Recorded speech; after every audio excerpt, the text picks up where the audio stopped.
But Rogers in the 25th century.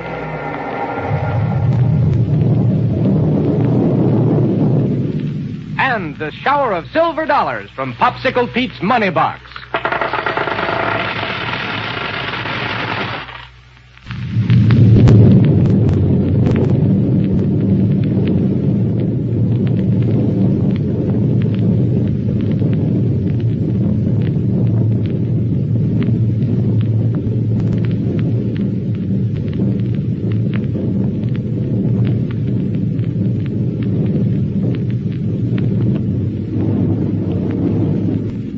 Now, without wasting any time, we're going to pick up our story on the surface of the moon, just as Buck and Wilma discovered that they'd been tricked by Killer Kane and Ardela.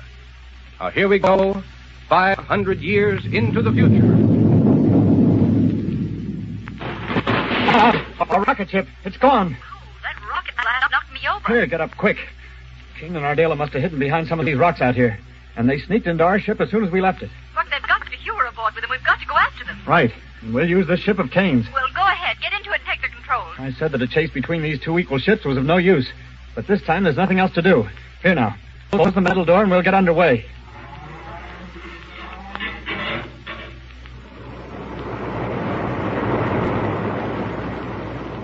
Can you still see our blue ship in the teleradioscope, Ardela? Yes, Kane. Buck and Wilma have just got into it.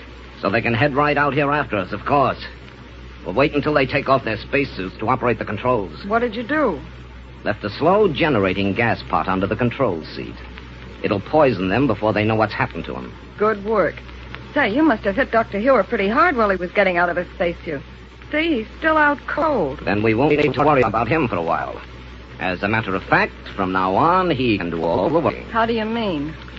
Hewer's next job will be to invent a new weapon. For me. And it will have to be something I can use to bring a whole planet to its knees in a single stroke. Isn't that asking a lot, Kane? For a man like you, huh? No. What I'm thinking of is trying to persuade him to do it. I've an idea that when I show him how much he can accomplish under my direction, he may be perfectly willing to play along with us. All right.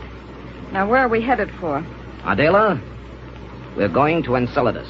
That's one of the moons of Saturn, isn't it? Yes, it's one of the least known moons of Saturn. But I've decided that it will provide a good nucleus for the organization I will build up to carry out my plans. Why pick Enceladus? Because there we can work without any chance of being disturbed or interfered with.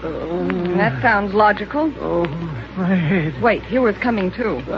Look, where are you? Wilma. Shall I throw some water on his face? No, let him come out of it in his own sweet way. Killer Kane. Hello, Hewer. How are you? So, what have you done? Where are Buck and Wilma? I'm sorry, Dr. Hewer. Ardela. But I'm afraid it was necessary to leave them stranded down on the moon. Stranded? Well, Yes, the power control on that blue ship down there is out of order. Oh. Now, how do you feel? As good as could be expected under the circumstances.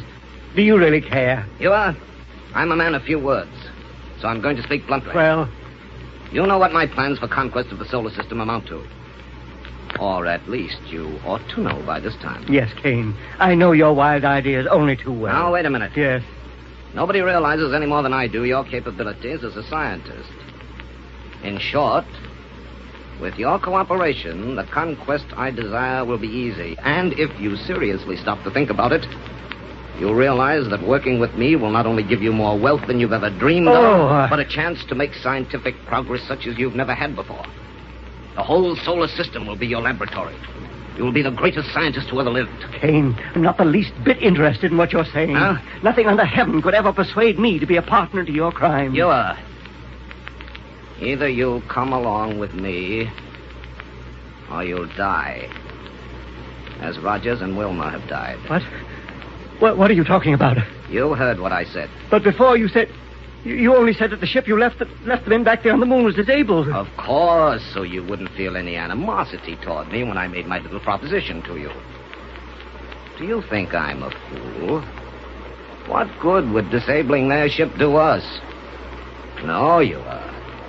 Our little situation required somewhat more drastic measures. What did you do? Beneath your dear friend Buck's control seat is a small beaker of chemicals, which right now are generating a deadly gas. Oh. In other words, When he and Wilma take off their spacesuits to operate that ship, it will begin to have its effect on them. Not too quickly, either. So they'll have no warning until it's too late. Clever, huh? You're not human. Really?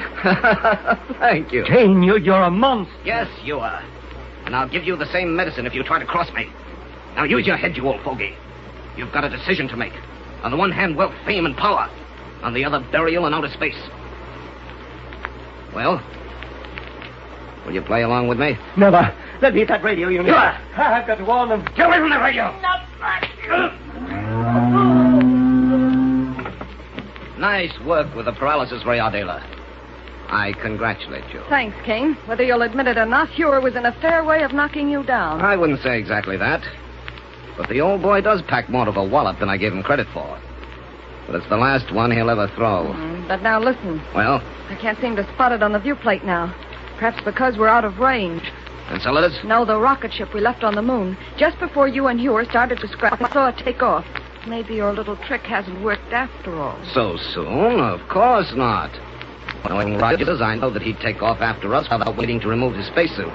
But he certainly wouldn't continue to fly with it on. Or Wilma either. And when they do remove them, they'll have nothing more to worry about.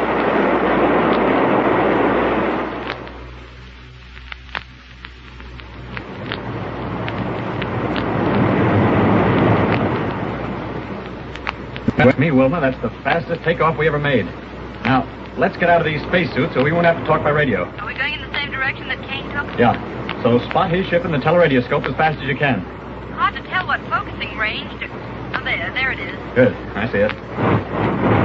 And we're going straight after it. Thank goodness he's flying a straight course, though. Huh? Notice how clouds of cosmic dust keep interfering with the vision on this viewplate? Yeah. Too bad he got such a head start on us. But, Wilma, he's heading straight out toward Mars or Saturn. They happen to be in line with each other. Now I can't see a ship at all. Look, if he swings around out there very much, we're going to lose him, do you know it? Well, we don't need to. We can hook in the gas analyzer and automatically follow his rocket trail. Great, I'll get it for you right away. Get it for me? Sure, out of this cabinet over here. But it's right here on the control board.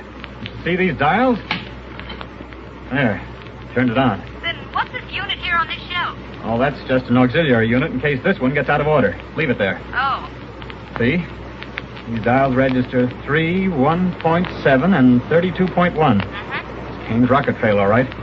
From now on, this ship will follow it automatically. Good. But say, let's get out of these space suits. Yes, let's. Breathing condensed air gets tiresome. They're not exactly comfortable in the control cabin, either. Unsnap my helmet clamps for me. Sure. No, wait a second. Where are you going? Didn't close the door of this cabinet tight. For that, you can open your own helmet. All right. Anything to breathe pure air again. Wait, stop. Huh? Keep on that helmet. Are you trying to get me? Ouch! Told you to keep that helmet on. You see that auxiliary gas analyzer there in the cabinet? What's the matter, Buck? Cyanogen gas. Something very much like it here in this control cabin. What? According to dial 1 on this analyzer, it's slowly been getting stronger and stronger in here. Right now, there's enough to kill us instantly. Buck! More of Killer Kane's work. Somewhere in this control cabin. Here it is. See this beaker? Right under your control seat. Yes. Pouring out a gas intended to get us the minute we took off our spacesuits. Snap your helmet clamps tight again. What are you going to do? Throw this beaker out the main metal door. While we're tearing along like this? Yes, sir. Boy, did you feel the air in this cabin rush out when I opened that door? Yes, Buck. The pressure in here is returning to normal again. Well, that helped to clear the gas out, too. Thank heaven for the auxiliary gas analyzer. Yes, it's back to normal again. Well, then we can take off these helmets safely. I'm almost afraid to. No, it's okay now. Here, I'll help you. There you are. Here goes my helmet. Now that it's all over, Buck, I feel sort of funny. Yeah, I know what you mean. If you really think about it, it was a pretty close call for us. Too close. Killer Kane and Ardela won't stop at anything.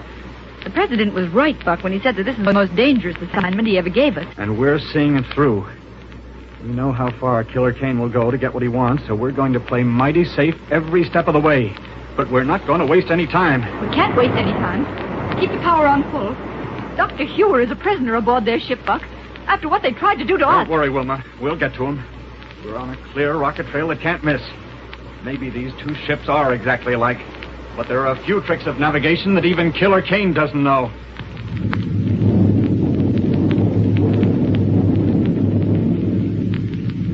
Yes, and I'll bet Buck and Wilma do get to Dr. Hure and rescue him from the arch criminals. But how? And I wonder what Buck meant when he said that there are a few tricks of navigation that Killer Kane doesn't know. Well, I'm afraid we'll have to wait for the next episode.